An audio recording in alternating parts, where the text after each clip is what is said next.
اپنے گال پھلا کر نہ رکھو لوگوں کے سامنے، اس لیے کہ جو شخص اس مقام پر پہنچ گیا ہے اب اس پر شیطان کا حملہ ایک ہی ہو سکتا ہے، اور وہ یہ کہ تکبر پیدا ہو جائے، دوسرے انسانوں کو وہ حقارت سے دیکھے یہ کن گندگیوں میں پڑے ہوئے ہیں، یہ نالی کے کیڑے، نفرت پیدا ہو جائے، تکبر پیدا ہو، زمین میں اترا کر نہ چلیے، اکڑ کر نہ چلیے، یقیناً اللہ کو بالکل پسند نہیں ہے۔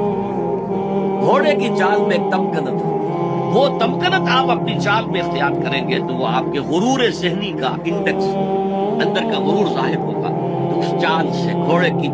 تمکنت والی چال، فخر کرنے والا، علم پر فخر ہو رہا ہے، تقوی پر فخر ہو رہا ہے، مال پر فخر ہو رہا ہے، اپنے سوشل سٹیٹس پر فخر ہو رہا ہے، اللہ کو پسند نہیں۔ بخشی مشیک، اپنی چال میں میانہ روی اختیار کرو، نہ بہت تیز نہ بہت آہستہ، لیکن یہ اصل میں مراد ہے پوری زندگی ایک میانہ روی۔ اگر کوئی تنگی ہے تو بالکل ہاتھ کھینچنا، اگر کشادگی ہو گئی ہے تو اسراف اور تبذیر سے کام مت لو، میانہ روی اختیار کرو، درمیانی راستہ، اپنی چال میں، اپنی روش میں